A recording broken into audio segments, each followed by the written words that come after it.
Happened to catch this video. It went viral. It was between University of Toronto professor Jordan B. Peterson, who's became sort of a huge name over the last year and a half, and one of the well-known news anchors in the UK on Channel 4, Cathy Newman.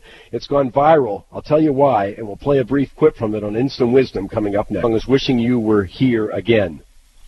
Time now for our own Instant Wisdom. University of Toronto professor Jordan Peterson skyrocketed into public consciousness in 2016 for refusing to be forced by government to use gender-neutral pronouns. It's become a pivot point in the debate over free speech.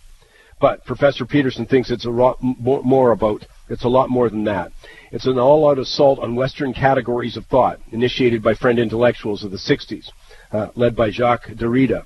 He's founder of what's called deconstruction, a total critique of Western philosophy and thought, and taken on by the Marxists. Well, today I'm going to play a clip from a Channel 4 broadcast in the UK, which has gained incredible notoriety for the tactics used by the interviewer, Cathy Newman. I think it's a common approach we see today.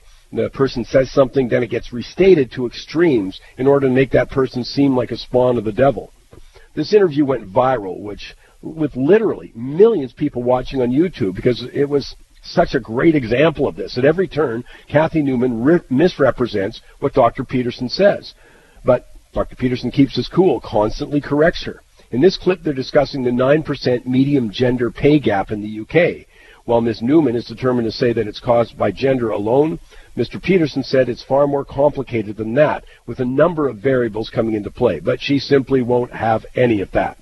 I know that feeling, by the way, from trying to talk to ideologues about economic policy. It happens all the time. Let's play the clip. Here in the UK, for example, let's take that as an example. The gender pay gap stands at just over 9%. You've got women at the BBC recently saying that the broadcaster is illegally paying them less than men to do the same job. You've got only 7 women running the top FTSE 100 companies. Yeah.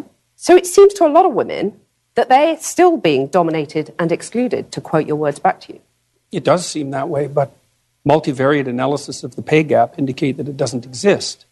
But that's just not true, is it? That's I mean, that absolutely 9% true. pay gap, that's a gap between median hourly earnings between men and women. But there's that exists. Yeah, but there's multiple reasons for that. One of them is gender, but it's not the only reason. Like if you're a social scientist worth your salt, you never do a univariate analysis. Like you say, well, women in aggregate are paid less than men. Okay, well, then we break it down by age, we break it down by occupation, we break it down by interest, we break it down by personality. But you're saying basically it doesn't matter if women aren't getting to the top, because that's what's skewing that gender pay gap, isn't it? You're saying, well, that's just a fact of life. Women aren't necessarily going to get to the top. No, I'm not saying it doesn't matter either. You're saying it's a fact there are of multiple life. reasons for it. Yeah, but those reasons, why should women put up with those reasons? Why should women be content not to get to the top? I'm not saying that they should put up with it. I'm saying that the claim that the wage gap between men and women is only due to sex is wrong. And it is wrong. There's no doubt about that. The multivariate analysis have been done. So I can give you an example. You keep on talking about multivariate analysis. Let me give you an example. I'm saying that 9% pay gap exists. Yeah. That's a gap between men and women. I'm not saying why it exists, but it exists. Now, if you're a woman, that seems pretty unfair. You have to say why it exists. But do you agree that it's unfair? If you're a woman... Not necessarily. And on average, you're getting paid 9% less than a man. That's not fair, is it? It depends on why it's happening.